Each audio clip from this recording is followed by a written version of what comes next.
जय हिंद, this is Parth Chitransh and you are watching me on future educational point. तो अपने प्रीवियस लेक्चर में, डेली लेक्चर्स में हम लोग electric dipole moment, electric dipole की वजह से electric field intensity, axial, equatorial और जनरल पॉइंट, ये डेरिवेशन डिराइव कर चुके थे। आज का जो लेक्चर है उसमें हम लोग दो डेरिवेशन डिराइव करते हैं। पहला, torque experienced bye an electric dipole placed in a uniform electric field, मतलब अगर किसी इलेक्ट्रिक डाइपोल को एक यूनिफॉर्म इलेक्ट्रिक फील्ड में रख दिया जाए तो उसका बिहेवियर क्या होगा, वो एक टॉर्क एक्सपीरियंस करता है। What will be the magnitude of the torque experienced by that electric dipole, इसके लिए हम एक डेरिवेशन डिराइव करेंगे। बहुत बार बोर्ड में पूछा भी जाता है, डेरिवेशन में आ भी जाता है, 3 नंबर में आ सकता है या 5 मार्क्स से में एक क्वेश्चन बन के आ सकता है। 5 मार्क्स के क्वेश्चन तो वैसे ही सब डिवाइड होकर आते हैं, तो मे भी हो सकता है वो एक क्वेश्चन पार्ट बन के आ जाए, उससे रिलेटेड कोई उसके साथ न्यूमेरिकल भी अटैच हो जाए, तो बेहद इंपॉर्टेंट टॉपिक होता है ये वाला, ठीक है ना। और दूसरा जो डेरिवेशन है वो आपका है potential energy of electric dipole in a uniform electric field. चलिए शुरू करते हैं हम लोग आज। सबसे पहले स्टार्ट करते हैं torque experience by electric dipole. Torque experienced bye an electric dipole placed in a uniform electric field. तो पहला आपका डेरिवेशन है torque experience by electric dipole placed in a uniform electric field. तो चलिए पहले कंसीडर कर लेते हैं रीजन जहां यूनिफॉर्म इलेक्ट्रिक फील्ड है। यूनिफॉर्म इलेक्ट्रिक फील्ड के बारे में आप लोगों को मैं बता चुका हूं पहले भी, प्रीवियस लेक्चर्स में आपको मिला होगा उसमें कि यूनिफॉर्म इलेक्ट्रिक फील्ड क्या होता है कि एक ऐसा इलेक्ट्रिक फील्ड जिसके हर एक पॉइंट पर इलेक्ट्रिक फील्ड की जो स्ट्रेंथ है वो कैसी हो, वो सेम हो। मतलब कि अगर आप इस पूरे रीजन में कहीं पर भी कोई किसी भी पर्टिकुलर पॉइंट पर कोई पॉइंट चार्ज रख दे, जैसे यहाँ पर रख दो, यहाँ पे रख दो, यहाँ पे रख दो, यहाँ पे रख दो, कहीं पर भी आप कोई पॉइंट चार्ज रख देते हो, देन इट विल एक्सपीरियंस, मतलब आपने कोई चार्ज दिया Q0, उसको इतने डिफरेंट पॉइंट्स पे रख दिया, then it will experience an electrostatic force of same magnitude and in the same direction। तो ऐसे रीजन, ऐसे इलेक्ट्रिक फील्ड के रीजन को हम लोग क्या कहते हैं, यूनिफॉर्म इलेक्ट्रिक फील्ड कहते हैं। तो ये बात पहले भी आ चुकी है, ज्यादा मैं इस पर स्टडी डिस्कस नहीं कर रहा हूं।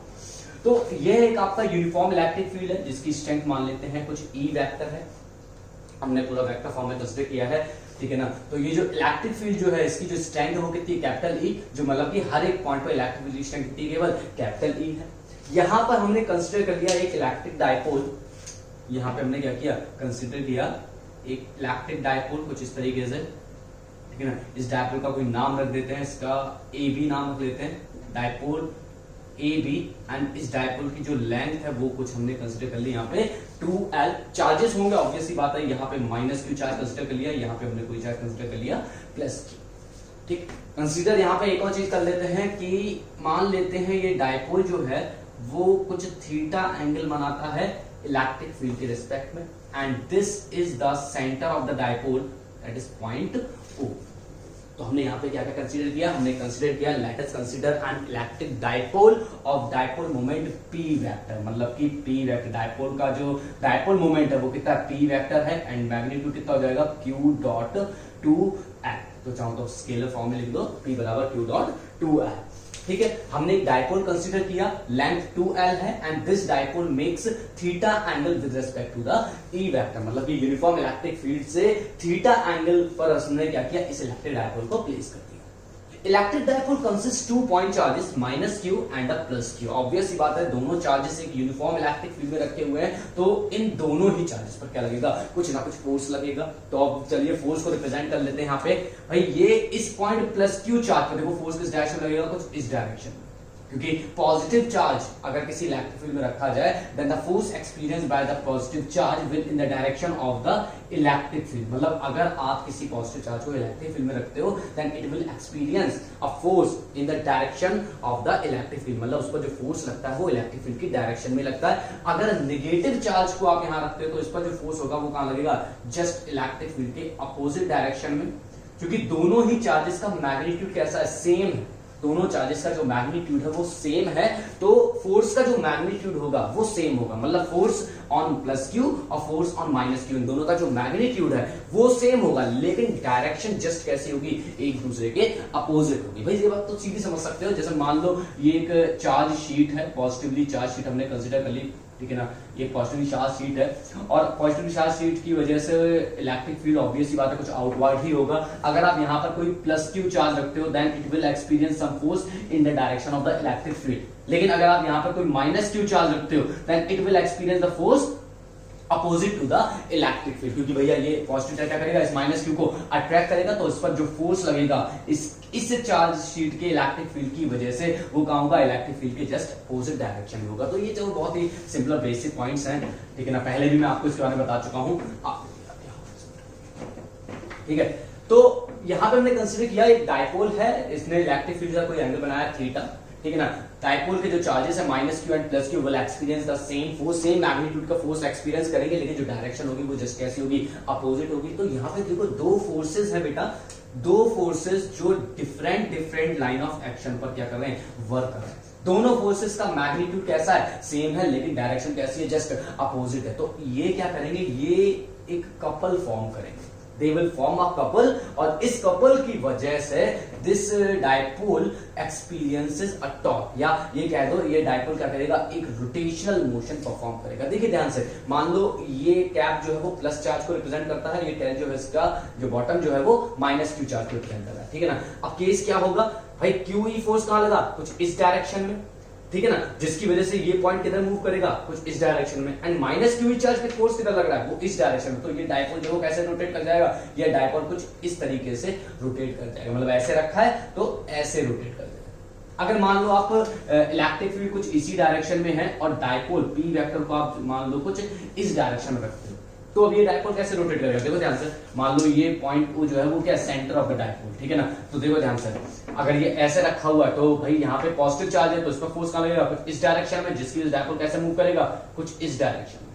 मतलब कि कैसा मूवमेंट हो गया, ये एंटी क्लॉकवाइज। यहाँ पे मूवमेंट कैसा हो जाएगा, क्लॉकवाइज। मतलब ये हुआ कि जब आप एक इलेक्ट्रिक डायपोल को यूनिफॉर्म इलेक्ट्रिक फील्ड में रखते हो then it performs a rotational motion, और रोटेशनल मोशन के लिए रिस्पॉन्सिबल होता है टॉर्क। जिस तरीके से लीनियर मोशन के लिए रिस्पॉन्सिबल होता है फोर्स। अगर कोई ऑब्जेक्ट रेस्ट पर है and if you want some movement in it, तो हम उस पर क्या करते हैं, एक फोर्स एक्सर्ट करते हैं, जिसकी वजह से वो एक डिस्प्लेसमेंट परफॉर्म करता है, एक मोशन परफॉर्म करता है in the direction of the force. उसी तरीके से जिस तरीके से लीनियर मोशन के लिए रिस्पॉन्सिबल है फोर्स, उसी तरीके से रोटेशनल मोशन के लिए जो फिजिकल क्वांटिटी रिस्पॉन्सिबल होती है उसको हम कहते हैं टॉर्क। और यहां पर electric dipole in coupled forces की वजह से क्या परफॉर्म कर रहा है, एक रोटेशनल मोशन परफॉर्म कर रहा है, और इस रोटेशनल मोशन का जो रिस्पॉन्सिबिलिटी है वो किस पर जाती है, इस टॉर्क पर जाती है। This is the physical quantity which will explain the rotational motion of this electric dipole। और हमें इसी टॉर्क के लिए क्या करना है, एक डेरिवेशन निकालना है। भाई टॉर्क का जो फॉर्मूला है क्लास 11 लोग पहले भी पढ़ चुके हैं। टॉर्क इसके बराबर होता है भाई 1 of the force into perpendicular distance. भाई परपेंडिकुलर डिस्टेंस क्या है, ये परपेंडिकुलर डिस्टेंस एक्चुअल में है ये दोनों फोर्सेस, देखो ध्यान से, डिफरेंट लाइंस पर वर्क कर रहे हैं, ठीक है। ये दोनों जो फोर्सेस हैं QE एंड माइनस QE, ये दोनों के दोनों डिफरेंट लाइन ऑफ एक्शन पे वर्क कर रहे हैं, क्लियर। इन दोनों डिफरेंट लाइन से जो परपेंडिकुलर डिस्टेंस अगर ड्रॉ की जाए, this is the perpendicular distance, ये है वो perpendicular distance, this is the perpendicular distance. हमने यहाँ पे एक परपेंडिकुलर लाइन ड्रॉ कर दी इस लाइन से इस लाइन पर, ये नाम रख दिया इसका हमने कुछ BC, ठीक। This BC is the perpendicular distance with the two line of action, और इसी परपेंडिकुलर डिस्टेंस BC की वैल्यू आपको यहाँ पे। तो टॉर्क बहुत आसान है यहाँ पे। अगर हम फोर्स की बात करें तो फोर्स कितना लग रहा है, QE और minus QE, minus sign nature को रिप्रेजेंट कर रहा है, तो आप कोई भी एक फोर्स का मैग्नीट्यूड कंसीडर कर सकते हो। तो यहाँ पे आपको दे रखा है कि F जो है वो किसके बराबर है, QE के बराबर। परपेंडिकुलर डिस्टेंस, भाई परपेंडिकुलर डिस्टेंस जो है वो एक्चुअल में क्या है यहाँ पे BC, और यहां से हम परपेंडिकुलर डिस्टेंस कैसे निकाल सकते हैं, अगर हम यहाँ पे इस ट्रायंगल में साइन थीटा देखें, तो इस ट्रायंगल में आप साइन थीटा लगाते हो तो साइन थीटा किसके बराबर होगा, ऑब्वियसली परपेंडिकुलर अपॉन हाइपोटेनस, मतलब BC अपॉन AB, ठीक है ना। मतलब अगर हम यहाँ पे सीधा लगा देते हैं साइन थीटा बराबर परपेंडिकुलर मतलब BC अपॉन AB, भाई ऑब्वियस सी बात है, यहाँ पे दिख रहा है AB क्या है, AB is the length of the dipole, तो यहाँ पे लिख सकते हैं BC अपॉन 2L। तो BC की वैल्यू सिर्फ किसके बराबर हो गई, therefore BC is equals to 2L sine theta. तो आपको देखो परपेंडिकुलर डिस्टेंस मिल गया, BC मिल गया, और आप फोर्स तो जानते ही थे। बस अब कुछ नहीं, ये दोनों वैल्यू उठानी है, इसमें पुट कर देनी, देन हमें क्या मिलेगा, टाउ बराबर एफ की जगह आ जाएगा यहाँ पे क्यू ई डॉट, यहाँ पे आ जाएगा 2l sine theta. What is theta? Theta is the angle between the dipole moment and the electric field. इसके बाद टाउ बराबर यहाँ पे हो जाएगा Q डॉट 2l, कुछ इसको इस तरीके से लिख लो E, और यहाँ पे हो जाएगा sine theta. What is Q dot 2l? हम जानते हैं that is called the dipole moment of this dipole, मतलब दिस डायपोल का जो स्ट्रेंथ है, इस डायपोल की जो डायपोल मोमेंट है, that is called Q dot 2 है। तो यहाँ पे हम लोग लिख देंगे P, यहाँ पे आ जाएगा E एंड ये हो जाएगा sine theta. This is the expression for the torque experienced by the electric dipole.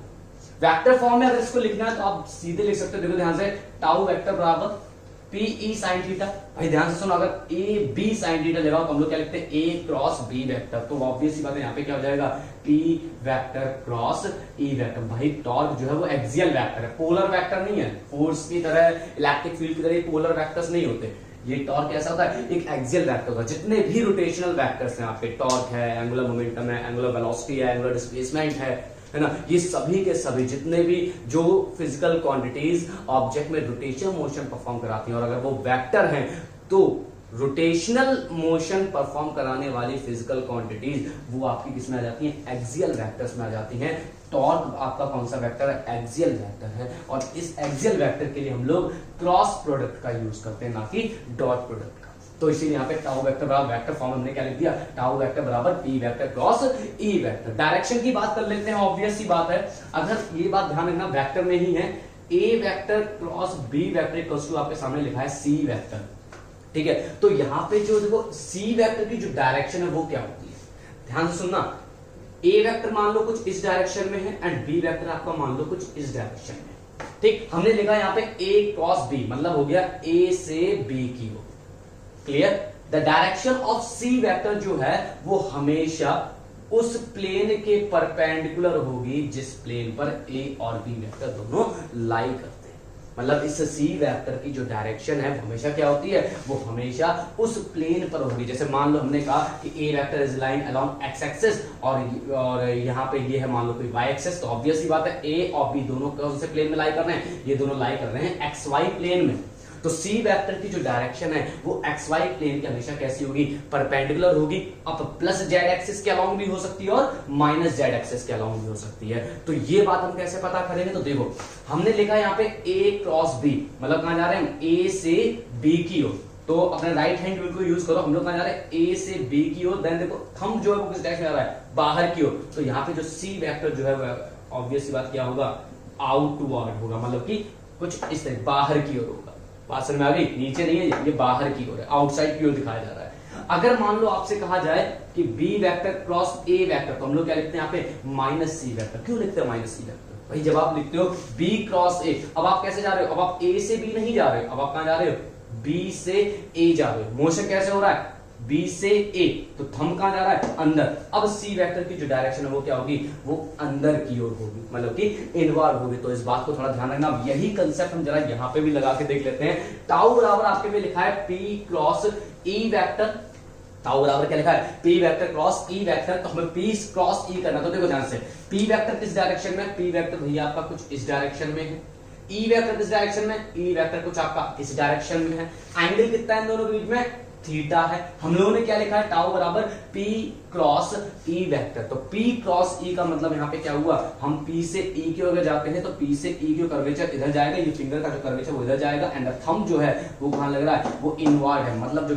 Torque होगा, torque experience by that electric dipole will B inward, मतलब इस प्लेन के इनवर्ड होगा। ये बात और ध्यान रखना कि जो टॉर्क लगेगा, जो भी टॉर्क होगा वो हमेशा परपेंडिकुलर होगा पी वेक्टर के भी और परपेंडिकुलर होगा ई वेक्टर के इन ऑल रिस्पेक्ट। ये पॉइंट और याद रखना कि torque experienced by this electric dipole will always perpendicular to the plane where p vector and e vector lies। अगर मान लो p और e वेक्टर xy प्लेन में लाई करते हैं, अगर p वेक्टर और e वेक्टर xy प्लेन में लाई करते हैं तो जो टॉर्क है वो z एक्सिस के अलोंग लगेगा। अब प्लस जेड लगेगा या माइनस जेड लगेगा वो हम देख सकते हैं कैसे, इसी तरीके से कि P से E किधर जा रहा है। अगर P इधर है E इधर है तो P से E हम इधर जा रहे हैं तो हम कहां होगा, इस डायरेक्शन में।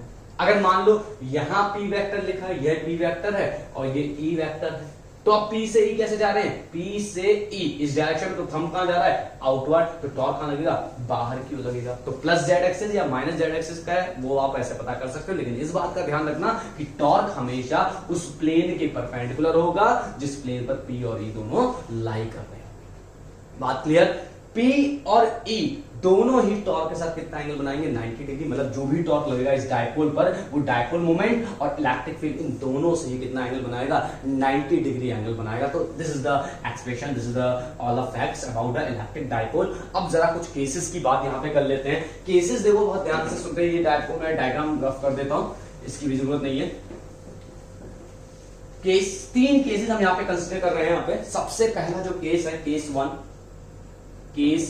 1 if theta equals to 90 degree. अगर मान लो जो एंगल है वो क्या हो जाए, 90 डिग्री हो जाए। एंगल 90 डिग्री मतलब भाई इलेक्ट्रिक फील्ड ई वेक्टर कहां है, कुछ इस डायरेक्शन में, एंड डायपोल जो है वो कैसे रखा हुआ है, डायपोल ए बी, ये रहा A and this is the B, this is the center of the dipole. Clear. Dipole कहां है, कुछ इस डायरेक्शन में। ऑब्वियस सी बात है डायपोल कैसे वर्क करता है, भाई ये माइनस चार्ज है, ये प्लस चार्ज है, तो डायपोल मोमेंट किस डायरेक्शन होगा, नेगेटिव से पॉजिटिव। एंड द एंगल यहाँ पे इस वक्त क्या है भाई, 90 डिग्री। ठीक, तो इस केस में अगर थीटा 90 डिग्री हो then tau will be P E sine 90, और साइन 90 में वैल्यू मैक्सिमम होती है, दैट्स कॉल्ड 1। तो टाउ बराबर क्या हो जाएगा, P E. This will be the maximum torque experience by this electric dipole. तो यहां पर आती है, अगर मान लो हम इलेक्ट्रिक डायपोल को इलेक्ट्रिक फील्ड से 90 डिग्री एंगल पर रख देते हैं, अगर इलेक्ट्रिक डायपोल को इलेक्ट्रिक फील्ड से 90 डिग्री एंगल पर रखते हैं, then the dipole will experience the maximum torque. तो डायपोल को क्या लगता है, मैक्सिमम टॉर्क एक्सपीरियंस करेगा। सेकंड जो केस है वो अब इंपॉर्टेंट है, सेकंड केस और थर्ड केस दोनों। अब बहुत ध्यान से सुनना, if theta equals to 0 degree. Clear. अगर थीटा किसके बराबर हो, 0 डिग्री के बराबर हो, तो क्या होगा, टाउ बराबर P E sine 0, that is tau बराबर क्या हो गया, 0। टॉर्क कितना हो गया, 0। तो तीसरा जो केस है वो है case third, if theta equals to 180 degree. क्या इसमें क्या मतलब हो गया, देखो ध्यान रखो, थीटा बराबर 0 डिग्री का मतलब क्या है, इलेक्ट्रिक फील्ड है कुछ इस डायरेक्शन में, और आपने इलेक्ट्रिक डायपोल को कैसे रख दिया, आपने इस इलेक्ट्रिक डायपोल को कुछ इसी डायरेक्शन रख दिया। ये रहा minus Q charge and this is your plus Q charge, और जो पी वेक्टर है वो कुछ आपका इसी डायरेक्शन, मतलब P और E आपको किस डायरेक्शन में, सेम डायरेक्शन है। जब P और E सेम डायरेक्शन होंगे तो एंगल कितना हो जाएगा, 0। And in this condition the torque will be minimum, मतलब कि टॉर्क ऐसा होगा, 0 लगेगा। Then the dipole will experience 0 torque, और वो इसी कंडीशन में बना रहेगा। ठीक, टॉर्क यहाँ पे 0 है। अच्छा, अगला केस क्या है, if theta equals to 180 degree. Theta equals to 180 मतलब अब आपने डायपोल को उल्टा रख दिया, मतलब P वेक्टर कुछ इस डायरेक्शन में, ये आपका माइनस क्यू चार्ज था और यहाँ पे आपका एक्चुअल में प्लस क्यू चार्ज था। तो पी वेक्टर किस डायरेक्शन में होगा, इस डायरेक्शन में, लेकिन इलेक्ट्रिक फील्ड किस डायरेक्शन में, इलेक्ट्रिक फील्ड है कुछ इस डायरेक्शन में।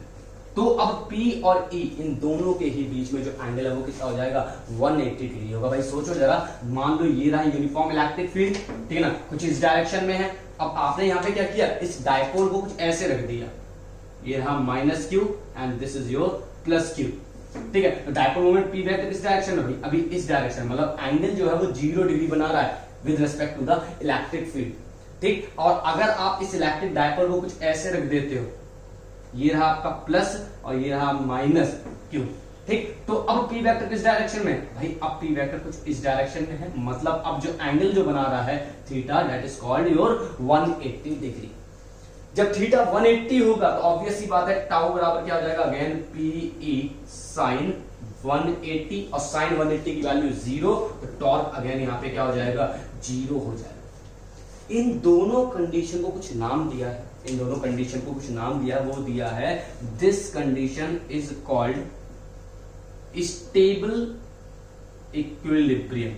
This condition is called stable equilibrium. मतलब अगर आप इलेक्ट्रिक डायपोल को इन the direction of electric field रखते हो, अगर आप इलेक्ट्रिक डायपोल को किसी इलेक्ट्रिक में ऐसे रखते हो कि P वेक्टर और E वेक्टर एक ही डायरेक्शन में एक्ट करते हैं, then the condition of the electric dipole is said to be stable equilibrium. ठीक, दूसरा जो केस है इसमें हम ये कहेंगे कि अगर मान लो आप इलेक्ट्रिक डायपोल को इलेक्ट्रिक फील्ड के जस्ट अपोजिट डायरेक्शन में रखते हो। मतलब कि अगर आप इलेक्ट्रिक डायपोल को कुछ इस तरीके से रखते हो कि P vector and E vector parallel तो हैं but acting in opposite direction. Parallel है लेकिन एक दूसरे के कैसे हैं, अपोजिट है, क्या तो एंटी पैरेलल है, ठीक। देन अगेन जो टॉर्क लगेगा इस डायपोल पर वो क्या आ जाएगा, फिर से जीरो होगा। लेकिन इस कंडीशन को हम लोग कहते हैं unstable equilibrium.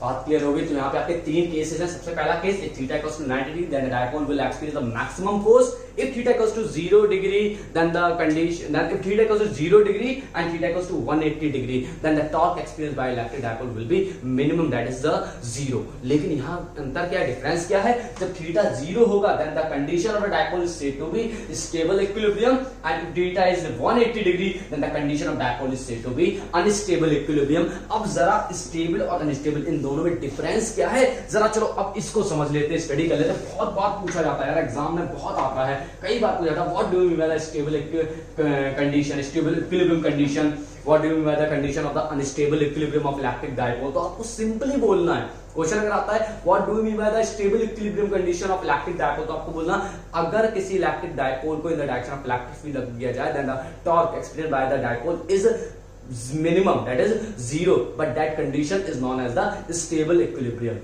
If theta equals to 180 degree then this condition will be known as the unstable equilibrium. तो उसको क्या कहते हैं, unstable equilibrium कहते हैं। एग्जाम में तो आपको सिर्फ ये लिखना है। अब ये एक्चुअली में है क्या, देखो समझो बात को।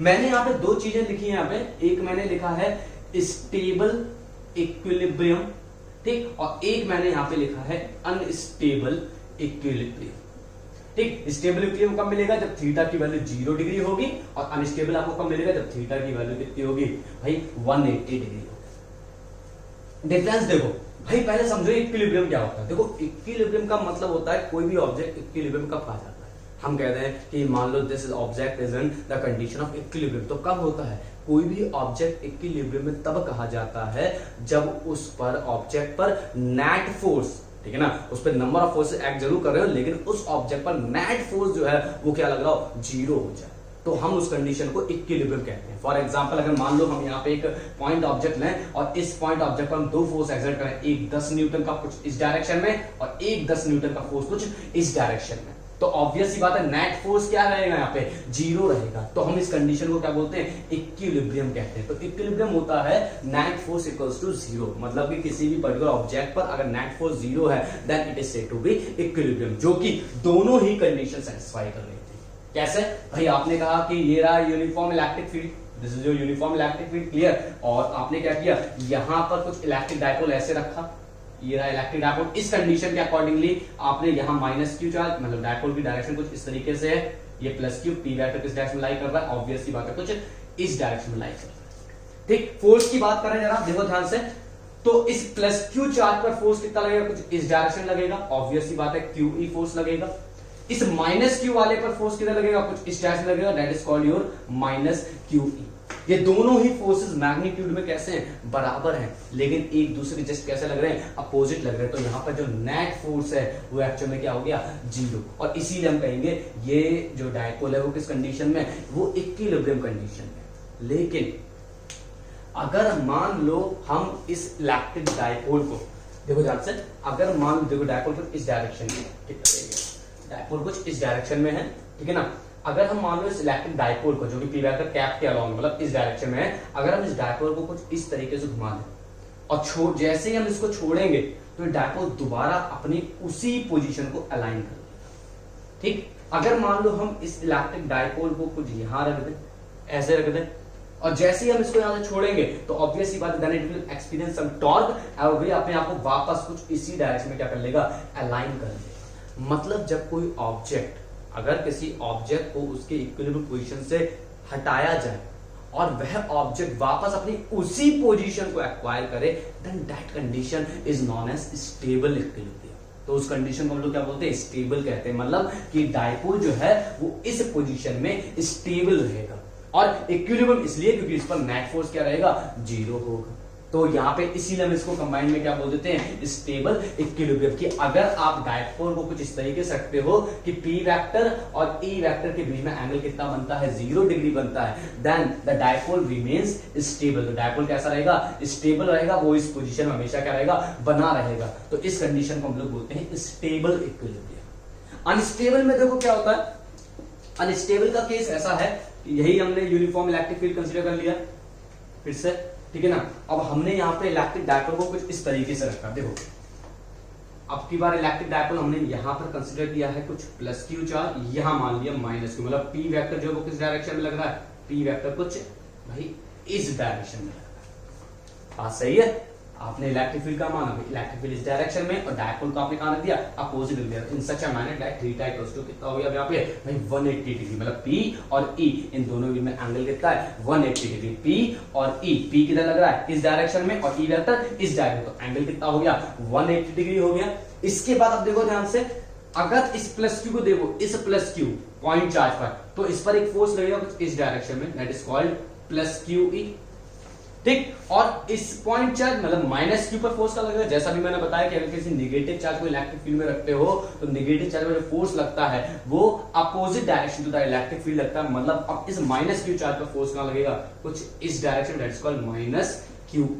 और अभी भी आप देख सकते हो कि इस डायपोल पर नेट फोर्स कितना है 0, क्यों, क्योंकि प्लस क्यू और माइनस क्यू दोनों पर फोर्स का मैग्नीट्यूड बराबर है, लेकिन डायरेक्शन जस्ट कैसी है, अपोजिट है। तो इस वक्त अगर हम कह दें तो ये डायपोल जो है वो उस पर जो नेट फोर्स क्या है वो 0 है, तो इस डायपोल पर नेट फोर्स 0 है, इवन थीटा इक्वल्स टू कितना है 180 डिग्री, मतलब थीटा इक्वल्स टू 180 डिग्री पर भी इस डायपोल पर जो नेट फोर्स है वो 0 है, इसीलिए हम इसको कह देते हैं इक्विलिब्रियम।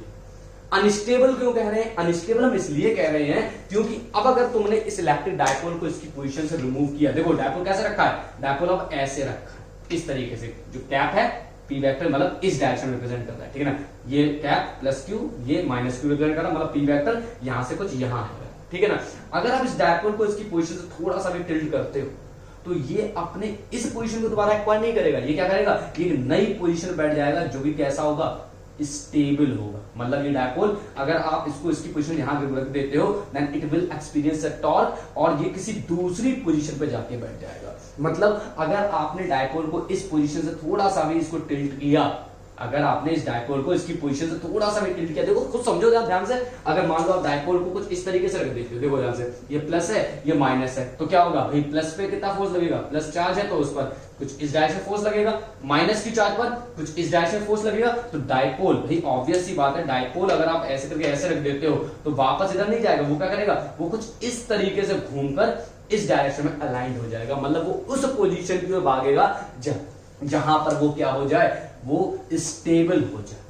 तो ये आपकी कंडीशन होती है स्टेबल इक्विलिब्रियम और अनस्टेबल इक्विलिब्रियम की। क्या होता है आपका, अगर आपसे सिंपल तौर पर पूछा जाए, डेरिवेशन आपका टाउ बराबर पी sin थीटा पे ही खत्म था, ठीक है ना। ये अलग कंडीशन होती है जिसमें आपसे अलग से पूछ दिया जाता है, क्या क्या कंडीशन थी। सबसे पहला, अगर मान लो डायपोल को हम 90 डिग्री एंगल पर रख दे then it will experience the maximum force. अगर हम डायपोल को किसी in the direction of electric field या opposite to the direction of electric field रख देते हैं then the torque experience by dipole will be minimum. लेकिन इन दोनों ही केसेस में एक डिफरेंट था। डिफरेंस क्या था यहाँ पे, डिफरेंस ये था कि अगर आप थीटा बराबर 0 कंडीशन रखते हो, मतलब कि अगर डायपोल को आप कुछ इस कंडीशन पे रखते हो then the condition is said to be stable equilibrium, clear. और अगर आप इलेक्ट्रिक डायपोल को इलेक्ट्रिक फील्ड के रिस्पेक्ट में अपोजिट डायरेक्शन में रखते हो then the condition of electric dipole is said to be unstable equilibrium. Unstable equilibrium इसलिए क्योंकि यहां पर इस कंडीशन में डायपोल स्टेबल नहीं है। अगर इसको इसकी पोजीशन से थोड़ा सा भी अगर शिफ्ट किया तो ये अपनी उसी पोजीशन को दोबारा एक्वायर नहीं करेगा, ये एक नई पोजीशन को एक्वायर करेगा। तो यहां पर ये डायपोल इक्विलिब्रियम में तो है क्योंकि इस पर नेट फोर्स क्या है 0, लेकिन स्टेबल नहीं है, ये कैसा है, अनस्टेबल है। तो इसीलिए डायपोल की 2 कंडीशन है, एक स्टेबल और दूसरी होती है आपकी अनस्टेबल इक्विलिब्रियम। तो ये आपका पहला डेरिवेशन हो गया है। दूसरा डेरिवेशन देखते हैं हम लोग, पोटेंशियल एनर्जी पर है।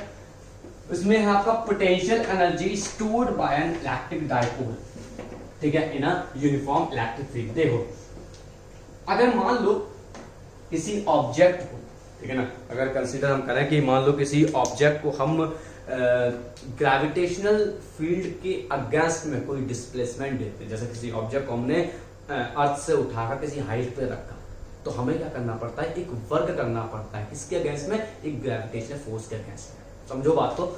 मान लो हमने यहाँ पे कहा ये सरफेस है, इस पर एक ऑब्जेक्ट रखा है, इस ऑब्जेक्ट का अपना एक वेट है, that is called mg। mg ये वेट कहां से मिला, ऑब्वियस सी बात है, ये ऑब्जेक्ट कहां रखा था, अर्थ के ग्रेविटेशनल फील्ड में रखा था। उस ग्रेविटेशनल फील्ड की वजह से इस ऑब्जेक्ट का जो वेट था वो कितना हो गया, mg, मतलब इसका पर जो फोर्स लग रहा था दैट इज कॉल्ड mg। तो इस ऑब्जेक्ट को अगर हम मान लो h हाइट तक ले जाएं, इस ऑब्जेक्ट को अगर हम h हाइट तक ले जाएं, then we have to do work, या we have to done a work against this gravitational force. तो हमें क्या करना पड़ेगा, इस ग्रेविटेशनल फोर्स के अगेंस्ट में एक वर्क करना पड़ेगा, and this work done will store in the form of potential energy, जो कि हमने 11th क्लास में बहुत बार पढ़ा। बिल्कुल सेम डिट्टो हमें यहाँ पे भी रखना है, बस यहाँ पे वर्क डन एक ग्रेविटेशनल फोर्स के अगेंस्ट में था। क्लियर। अब जो वर्क डन होगा इलेक्ट्रिक डायपोल को रोटेट करने में, वो होगा टॉर्क के अगेंस्ट। तो आपका जो भी डेरिवेशन है वो कुछ ऐसा होगा, the potential energy store. Clear. तो यहां से मैं रिप्रेजेंट कर देता हूं, potential energy stored bye N electric dipole placed in a uniform electric field. देखिए ध्यान से, मान लो वही आपका एक यूनिफॉर्म इलेक्ट्रिक फील्ड, ये आपका यूनिफॉर्म इलेक्ट्रिक फील्ड है, ठीक है। एंड आपने क्या किया, आपने इस यूनिफॉर्म इलेक्ट्रिक फील्ड में किसी इलेक्ट्रिक डायपोल को, आपने क्या किया, आपने एक इलेक्ट्रिक डायपोल को, ये आपका electric dipole that is called minus Q and plus Q, इस इलेक्ट्रिक डायपोल को किसी थीटा एंगल, ये है थीटा एंगल, आपने क्या किया, आपने एक इलेक्ट्रिक डायपोल कंसीडर किया, एक ऐसा इलेक्ट्रिक डायपोल जिसकी लेंथ कितनी है 2l है, और इस इलेक्ट्रिक डायपोल को आपने रख दिया यूनिफॉर्म इलेक्ट्रिक फील्ड में by making an angle theta. Clear. Obvious ही बात, अभी थोड़ी देर जस्ट पहले हम लोगों ने क्या पढ़ा, जैसे ही हम इस डायपोल को किसी थीटा एंगल पर रखेंगे तो इस डायपोल पर क्या लगेगा, एक टॉर्क लगेगा, and that torque will bring this dipole in stable equilibrium. मतलब जिस टॉर्क की वजह से डायपोल कैसे मूव करेगा, डायपोल मूव करेगा कुछ इस डायरेक्शन में और अलाइन हो जाएगा इन the direction of electric field. तो इस थीटा एंगल पर, at this angle theta, the torque experience by this electric dipole कितना होगा, टाउ बराबर PE sin थीटा। लेकिन हम लोगों ने यहाँ पे क्या किया, हम लोगों ने कंसीडर किया, मान लेते हैं अगर हम इस इलेक्ट्रिक डायपोल को बहुत ही स्मॉल एंगल d थीटा से घुमा दें, मतलब हमने क्या किया, इस इलेक्ट्रिक डायपोल को इधर नहीं जाने दिया, हमने क्या किया, इस इलेक्ट्रिक डायपोल को कुछ इस डायरेक्शन में टिल्ट कर दिया। मतलब हमने इस इलेक्ट्रिक डायपोल को, देखो ध्यान से, डायपोल कुछ इस कंडीशन में था, E वेक्टर ये रहा, and this is the direction of the electric dipole moment, theta angle था। लेकिन हमने क्या किया, हमने इस इलेक्ट्रिक डायपोल को P वेक्टर को बहुत ही स्मॉल एंगल d थीटा से क्या किया, टिल्ट कर दिया कुछ इस डायरेक्शन। भाई टॉर्क किधर लग रहा था, टॉर्क इस तरीके से लग रहा था कि डायपोल को किधर जाना चाहिए था, इस डायरेक्शन में। लेकिन हमने क्या किया, इस टॉर्क के अगेंस्ट में वर्क किया और इस डायपोल को एक स्मॉल एंगल d थीटा से क्या किया, टिल्ट कर दिया। लैंग्वेज आपकी क्या बनेगी, लैंग्वेज आपकी ऐसी बनेगी, लिखना जरा, let us consider an electric dipole of dipole moment P vector placed in a uniform electric field at any angle theta with respect to the E vector. The torque experienced by this electric dipole will be tau बराबर PE sin theta. उसके बाद हमने कहा let us consider या let the dipole is let a work is done on the electric dipole in rotating it through a small angle d theta against the torque experience by this electric dipole. मतलब इस dipole पर जो torque लग रहा था वो उसको कहां ला रहा था, वो उसको वापस उसके स्टेबल इक्विलिब्रियम में ला सकता था। लेकिन हमने क्या किया, इस टॉर्क के अगेंस्ट में एक वर्क किया और डायपोल को क्या किया, हमने d थीटा एंगल से क्या कर दिया, रोटेट करा दिया। तो थोड़ी C small angle d theta से रोटेट कराने के लिए हमें क्या करना पड़ा, एक स्मॉल वर्डन करना पड़ा। That small work done will equal to the dw बराबर टाउ डॉट d थीटा। ये कहां से आया, ये रोटेशनल एनालॉग है, आपको पता होगा dw बराबर क्या होता है, फोर्स इनटू डिस्प्लेसमेंट, ठीक है ना।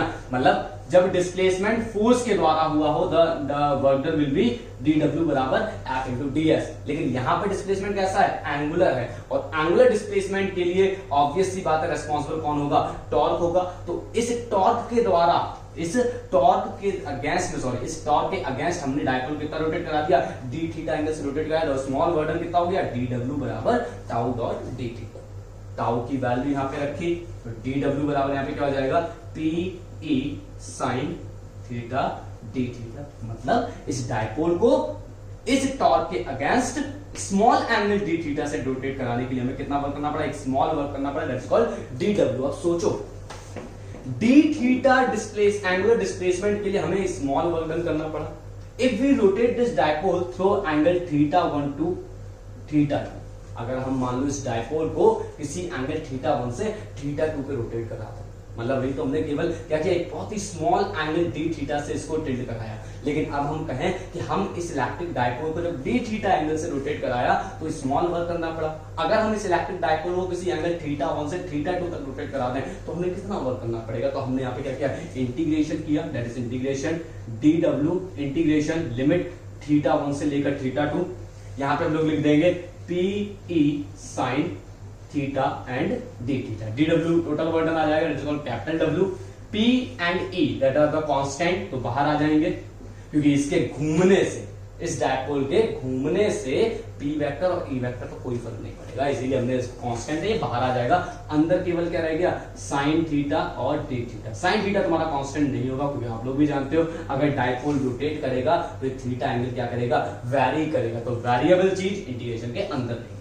साइन थीटा का इंटीग्रेशन करेंगे तो ऑब्वियस माइनस कॉस थीटा आएगा, तो माइनस बाहर ले लेते हैं, तो यहाँ पे केवल लग गया कॉस थीटा, लिमिट लग जाएगी थीटा 1 से लेकर theta 2, overall minus P E cos theta 2 minus cos theta 1, मतलब upper limit minus lower limit, and this is the work done in rotating dipole from angle theta 1 to theta 2। तो यहां पर आप अपनी लैंग्वेज लिख देना, this is the required work done, this is the required work done in क्या कहते हैं, rotating the dipole from angle theta 1 से theta 2। यही work done will store in the form of potential energy. यही work done इस electric dipole पर क्या होगा, एक पोटेंशियल एनर्जी के फॉर्म में स्टोर हो जाएगा। जो वर्क डन हम इस डायपोल पर करेंगे इसको घुमाने के लिए, वही वर्क इस डायपोल के अंदर क्या हो जाएगा, एक पोटेंशियल एनर्जी के तौर पे स्टोर हो जाएगा। इसीलिए जब हम डायपोल को छोड़ेंगे तो डायपोल इस स्टोर्ड पोटेंशियल एनर्जी के दम पर वापस अपनी उसी स्टेबल कॉन्फिगरेशन का करेगा, रिगेन भी करेगा। तो इसीलिए यह जो वर्क डन जो था वो इस डायपोल में किस फॉर्म में स्टोर हो गया, एक पोटेंशियल एनर्जी के फॉर्म में स्टोर हो गया, दैट इज यू बराबर minus P E cos theta 2 minus cos theta 1।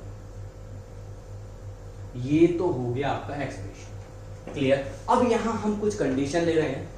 Case 1 सबसे पहले हम अगर मान लो कंसिडर करें कि अगर मान लो इस इलेक्ट्रिक डायपोल, अगर हम इस इलेक्ट्रिक डायपोल को किसी एंगल 90 डिग्री से, या 90 नहीं, मान लो ये एंगल था किसी एंगल 0 डिग्री पे था, हमने इस इलेक्ट्रिक डायपोल को किसी एंगल 0 डिग्री से टिल्ट करा दिया किसी एंगल मान लो 90 डिग्री, किसी एंगल थीटा। हमने क्या किया, इस इलेक्ट्रिक डायपोल को मान लेते पहले से इलेक्ट्रिक डायपोल कैसे रखा था, पी वेक्टर कुछ इस डायरेक्शन में था, ई वेक्टर के अलोंग था, मतलब डायपोल किस डायरेक्शन में रखा था, इलेक्ट्रिक फील्ड के अलोंग रखा था, ठीक है ना। हमने क्या किया, इस डायपोल को 0 डिग्री से किसी एंगल पे रख दिया थीटा पर, मतलब थीटा 1 कितना है 0 और न्यू एंगल कितना रख दिया थीटा। इस डायपोल को 0 से थीटा एंगल पे रखा, तो वैल्यूज पुट करो तो u बराबर केवल आ जाएगा माइनस पी ई, थीटा 2 की जगह केवल लिख देना यहाँ पे cos थीटा माइनस cos 0 की वैल्यू ऑब्वियस सी बात है 1, तो ये हो जाएगा minus P E cos theta minus 1, clear. दूसरा जो केस है, दूसरी जो कंडीशन है उसको ऊपर चल लेते हैं हम जरा। सेकंड जो कंडीशन है वो हम कह देते हैं, मान लो इलेक्ट्रिक डायपोल, और इस कंडीशन का यूज भी करना है न्यूमेरिकल्स में, इस कंडीशन का आपको यूज करना होगा सबसे ज्यादा। Case second, if theta 1 equals to 90 degree, अगर हम इलेक्ट्रिक डायपोल को 90 डिग्री से किसी एंगल थीटा पर रोटेट करते हैं, मतलब इलेक्ट्रिक डायपोल कैसे रखा है, इस बार इलेक्ट्रिक डायपोल जैसे ये रहा ई वेक्टर, तो इलेक्ट्रिक डायपोल कैसे रखा है इन द 90 डिग्री या perpendicular direction to the electric field, मतलब पी वेक्टर कैसा है ई वेक्टर के परपेंडिकुलर है, ठीक है।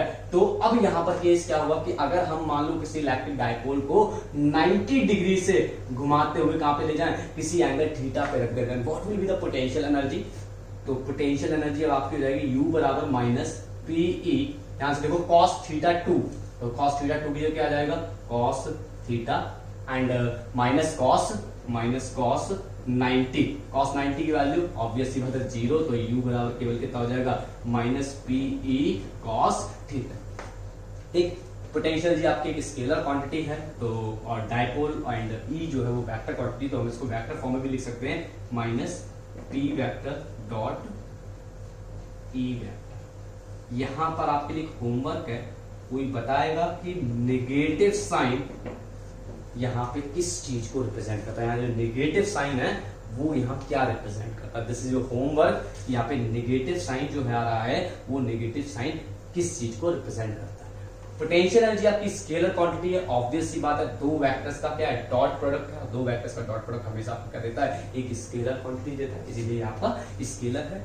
अच्छा, एक बात का ध्यान रहे, न्यूमेरिकल्स करते वक्त में, न्यूमेरिकल्स के दौरान में याद रखना हमेशा आपको इनिशियल एंगल 90 डिग्री लेना है। ठीक, theta 1 equals to 90 degree, actual में ये जीरो पोटेंशियल एनर्जी को रिप्रेजेंट करता है। ये किसको रिप्रेजेंट करता है, जीरो पोटेंशियल एनर्जी को। ये बात बहुत इंपॉर्टेंट है, बेहद इंपॉर्टेंट, न्यूमेरिकल्स के लिए बेहद इंपॉर्टेंट होगी, वरना कुछ न्यूमेरिकल ऐसे आएंगे जहां भूल जाओगे पक्का।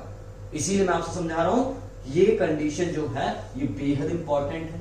आप मेन एक फॉर्मूला यूज करोगे, आप मेनली ये वाला फॉर्मूला यूज करो, ध्यान रखना। अब जैसे आपसे बोला जाए, क्वेश्चन में आ जाए कि what will be the potential energy stored in an electric dipole, एक इलेक्ट्रिक डायपोल में कितनी पोटेंशियल स्टोर्ड होगी अगर उसको 30 डिग्री एंगल पर रख दिया जाए। तो ध्यान रखना आपको इनिशियल एंगल थीटा 1 जो है वो कितने पे ले लेना, 90 डिग्री। ठीक है, थीटा 1 आपको 90 लेना है, तब जाकर आपको थीटा जो लेना हो, जो उस कंडीशन के अकॉर्डिंगली हो वो आप कंसिडर कर सकते हो।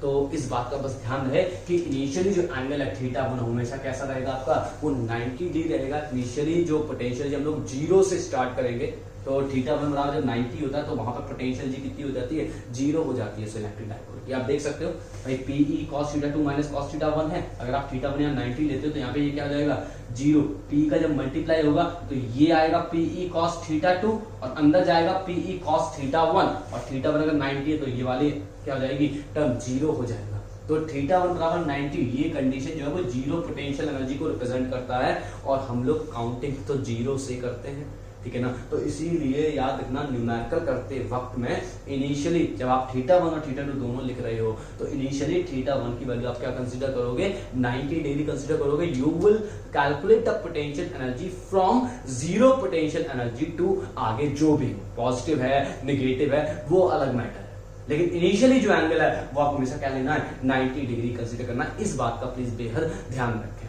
तो ये आपका एक्सप्रेशन था आज electric dipole due to potential energy stored in an electric dipole. दो डेरिवेशन आपके खत्म हो चुके हैं, फिनिश हो चुके हैं। इसके न्यूमेरिकल्स अब नेक्स्ट टर्न से इसके न्यूमेरिकल्स होंगे। इलेक्ट्रिक फील्ड के न्यूमेरिकल बेहद इंपॉर्टेंट है, तो वो मुझे आपको करने ही है। एंड 11th क्लास के लेक्चर्स आ चुके हैं, तो जो भी आपके जान पहचान के हो, भाई बहन हो, 11th क्लास जो भी पढ़ने में इंटरेस्टेड हो, उनको प्लीज क्लास 11th का लिंक शेयर जरूर करें। शीट मैंने आपको प्रोवाइड करा दी है, उसके सॉल्यूशन आपको मिल रहे हैं, मैंने सॉल्यूशन डाल दिए हैं, उसका वीडियो डाल दिया है। ध्यान रहे वो कॉम्पिटिटिव है, ठीक है। अगर आपको अपनी स्किल्स इंप्रूव करना चाहते हो, बढ़ाना चाहते हो, तो आप उस वीडियो को जरूर देखो। वो लेक्चर आपके लिए बेहद इंपॉर्टेंट होगा if you want to increase, if you want to enhance your skills, क्योंकि आगे बहुत सारे क्वेश्चंस आने वाले, पूरी 12th में बहुत सारे क्वेश्चंस हैं। तो उन क्वेश्चंस को अच्छे से आराम से करने के लिए, है ना, धीमे धीमे आपको क्या करनी पड़ेगी, स्किल दिखानी पड़ेगी, स्किल बनानी पड़ेगी, स्ट्रैटेजी बनानी पड़ेगी। तो उसी स्किल और स्ट्रैटेजी के लिए मैंने वो शीट सॉल्व कराई है, तो आप उसको जरूर सॉल्व करें। ध्यान रहे पहले खुद करके देखें, उसके बाद उस में से आप आंसर थोड़ा सा टीपा टापी करें, जो भी करना हो, ठीक है।